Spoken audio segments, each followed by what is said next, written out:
And of course that after a difficult start as to Cook went early. Stoneman got in and got his half century. Vincent Root the other wickets. There was much debate about Stoneman's dismissal, but eventually it seems the right decision. Ricky, Jeffrey and Graham alongside me. And finally, Jeffrey, something to shout about. It was a wonderful day, wasn't it? Exactly what everybody from England wanted. Yeah. Maybe not Ricky, but they've had 2 victories. We, in England, we wanted a good day. We wanted something to lift us. I've been a supporter of Milan since I've seen him. He hasn't made a lot of runs, but I've watched his technique.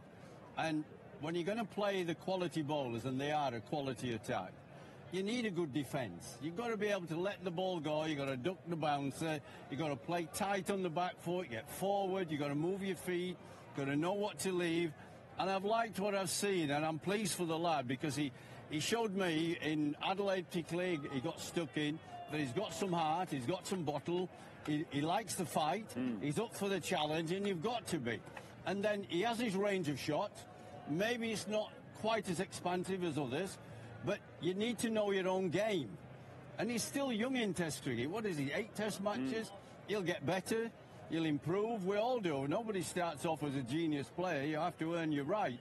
And I just like the way he approaches it. And I thought last Test match, didn't say much, but if Vince keeps failing at 3, they're going to have to shove him up to 3. I'm sure he won't want to go there because he's got 100, he's got a 50, and it's a bit easier down the order. Ricky will tell you. But needs must, and we need people who can play the new ball. Impressed? Oh, look, I was very impressed. The situation in the game that he came in as well, 3 for 115, could have gone either way. Yeah. It was in the middle of a pretty hostile spell of fast bowling from the Aussies. We saw Stoneman get a good working over.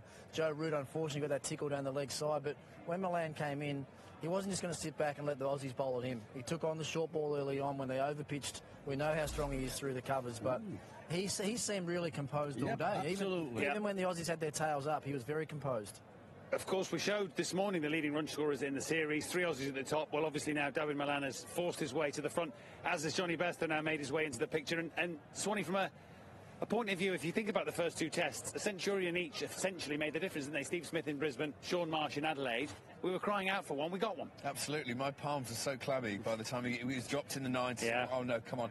Because it might be a watershed moment for the England team. They might actually get a few more people over the line now. I thought both of them were superb, Bairstow and Milan today. Early on, he took an absolute barrage. I mean, he played so well because the way it was going at the time and all the short pitch bomb, it looked like England were ready to crumble.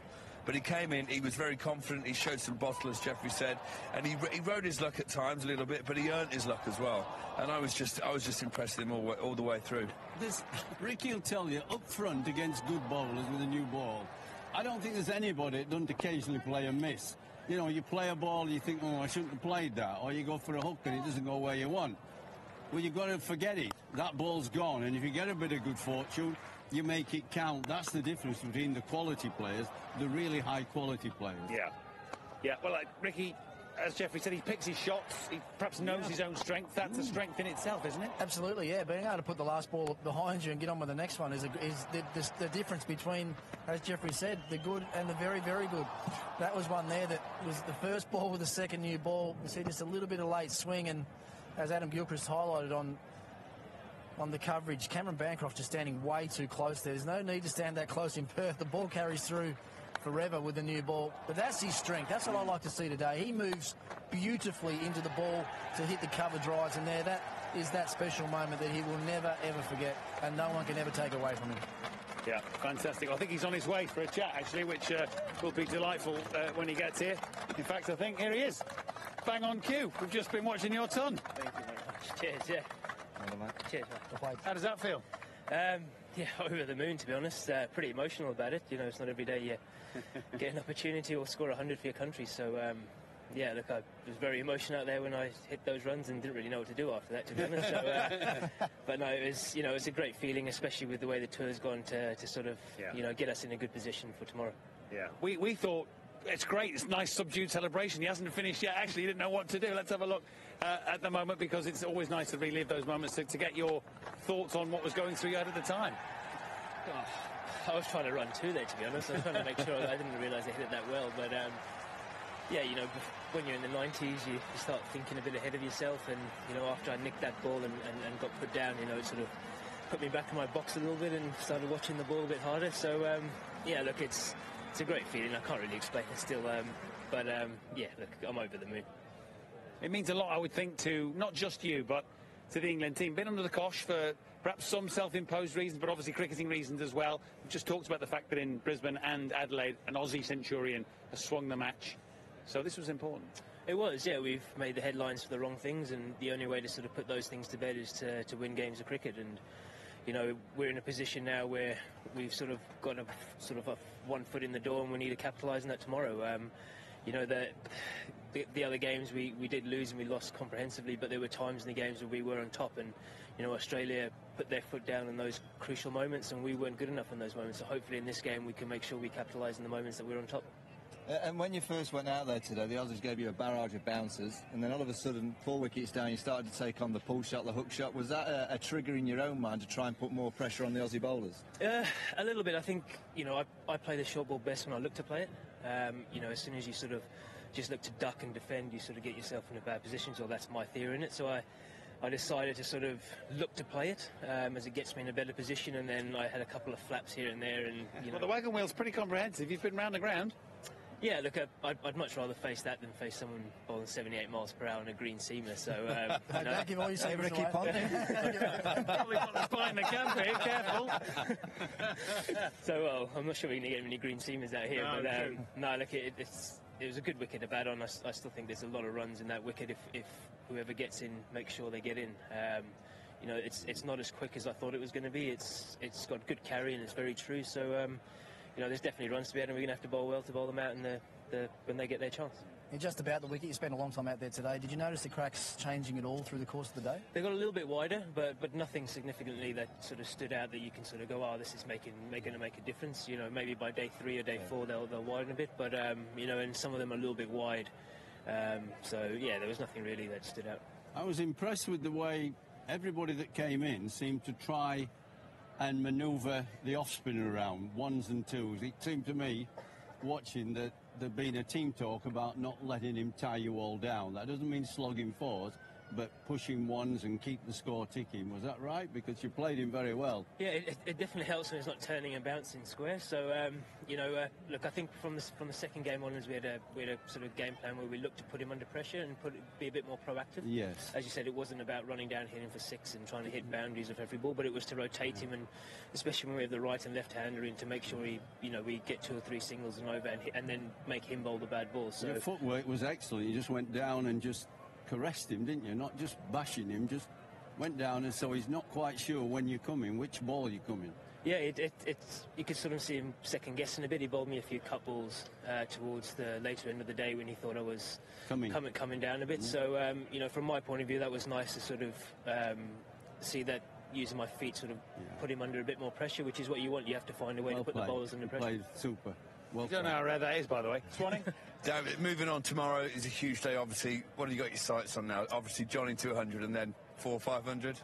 Yeah, well, from this start with 6 wickets left, you want to put as much pressure in and score as many runs as you can. I think that first hour was crucial.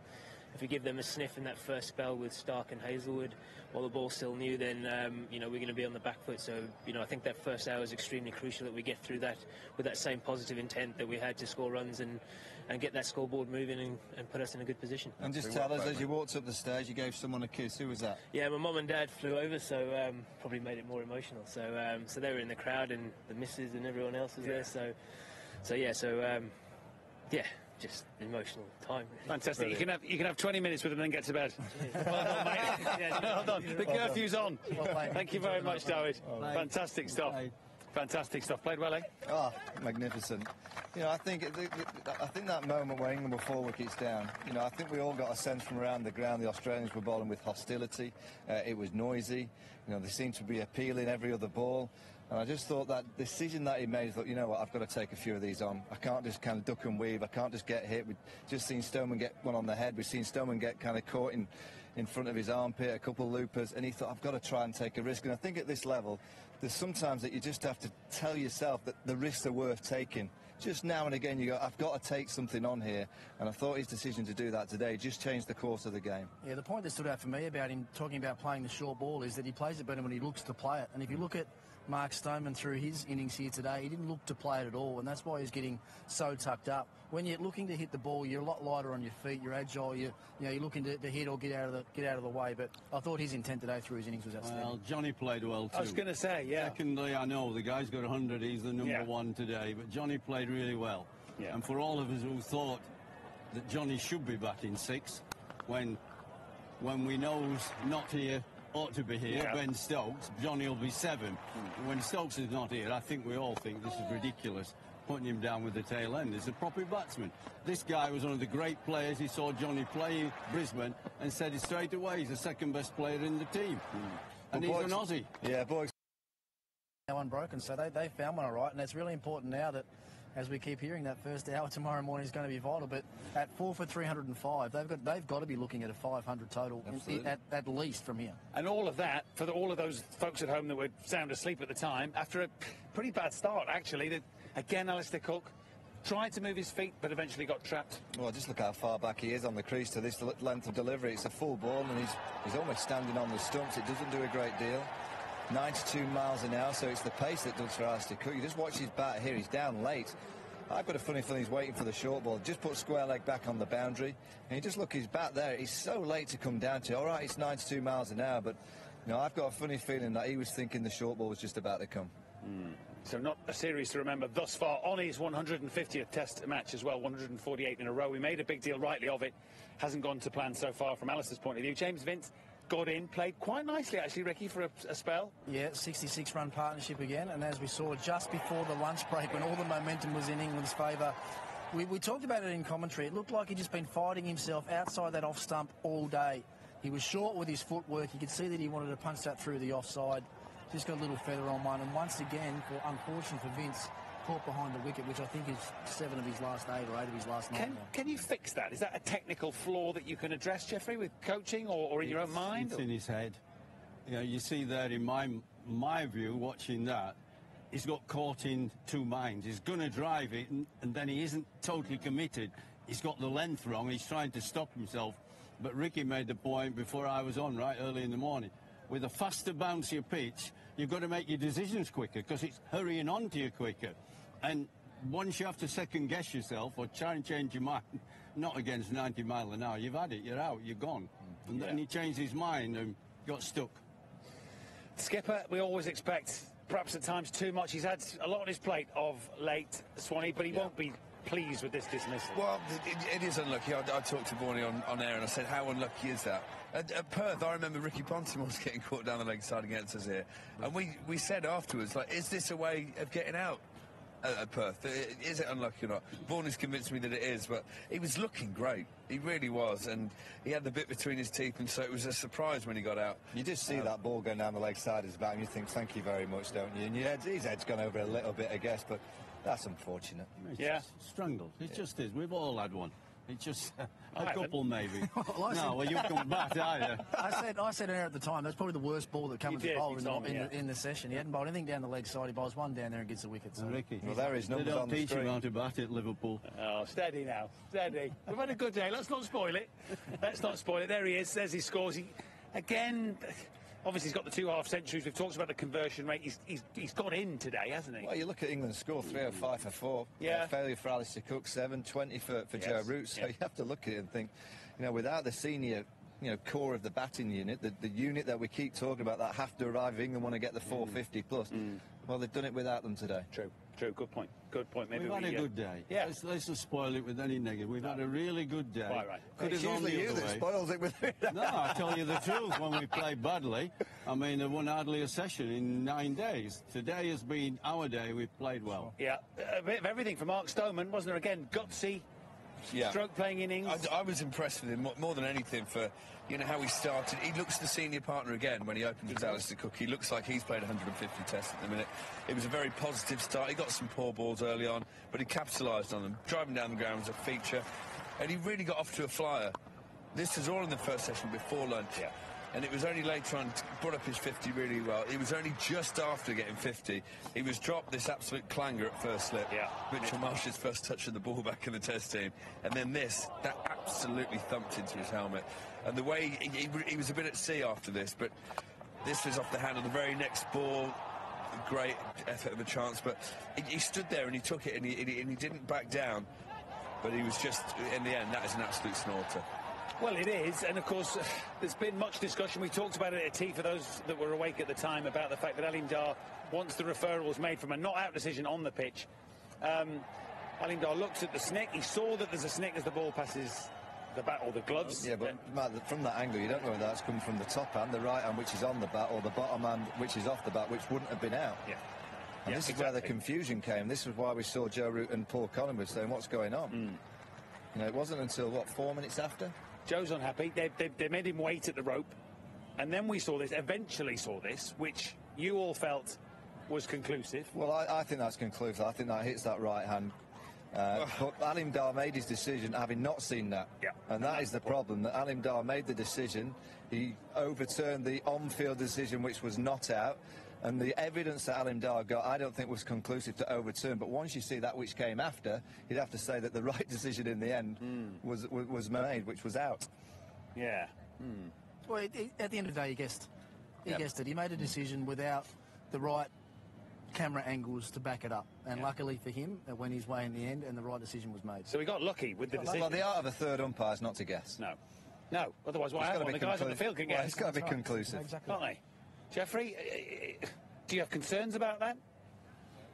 The laws of the game say in the opinion of the umpire, and whatever we think it might be right or wrong, it is in the opinion of that umpire. And in the end, let's be honest, he got it right. He might have guessed, but he got it right, so it's good for the game that he got the right decision. Swanee? I'm still not 100%. I've heard from the England cap that batsman thinks it hit his grill. I thought it hit his grill, and I don't think that proves conclusively it hit his glove. So... Well, it'll still be out tomorrow morning's paper.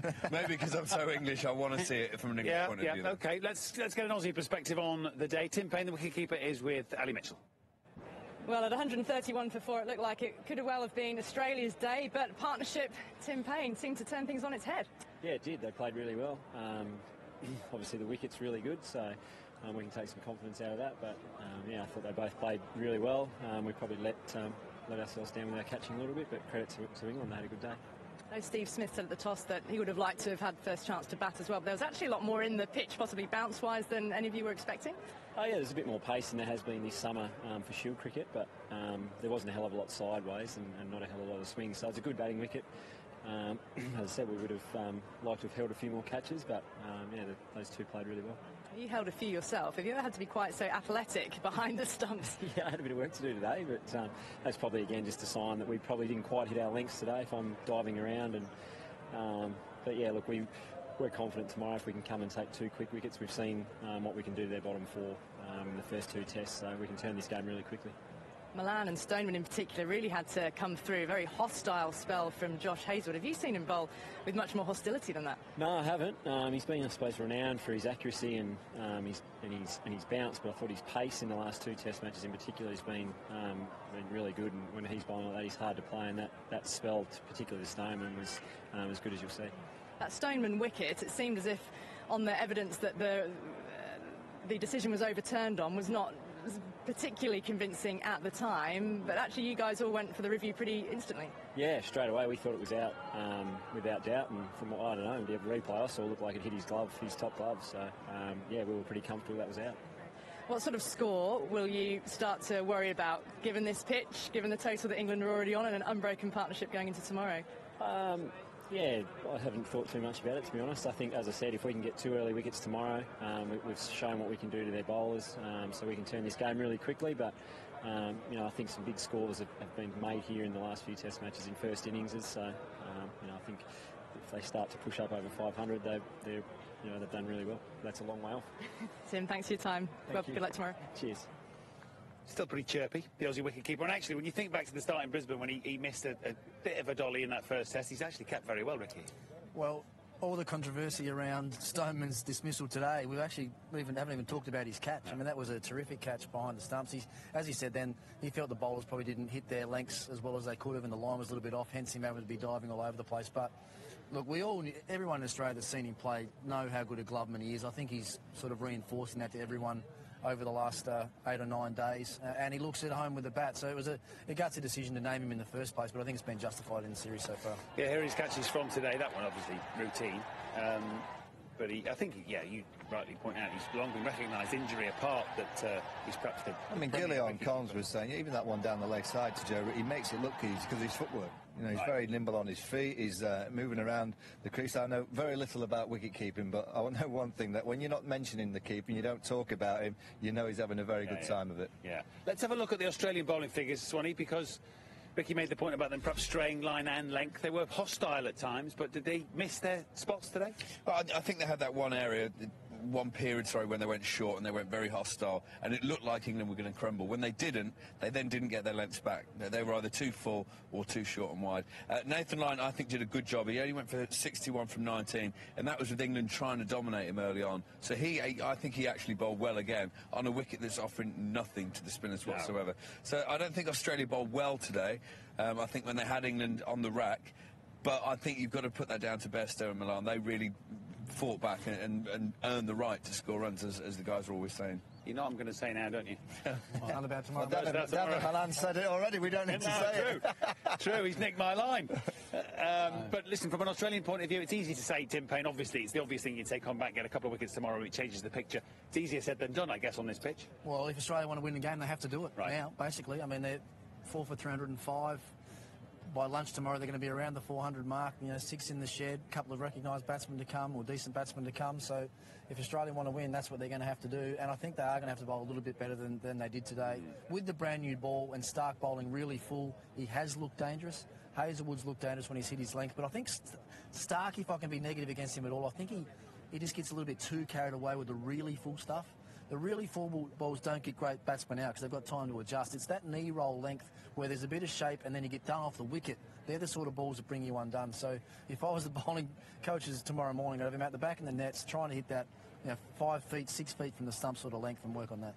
And you made the point about Johnny Bairstow being happy with the opportunity at 6. I would imagine that Moeen Ali will be happy with the platform when he gets his chance, won't he? And perhaps Chris Woakes behind him. Well, we've got to be honest about it. We've had a wonderful day. We don't want to spoil it. But you're asking about what's going to happen tomorrow. They've dropped 3 catches. That would have made quite a bit of difference. And their bowlers have gone past the bat once or twice with a new ball. In the new ball period, they'll have a new ball tomorrow and start. And also at the back of the mind, they'll be saying, hey, if we get through these 2 batsmen, we got Moeen and then the tail, and we've blown their tail away before. So it's not all, good for us. It's good because we've had a lovely day. But they'll be thinking the other way, that, hang on, we still have a chance here with the new ball. Don't track us down. So we have to play well. That's what I'm going to say. There we go.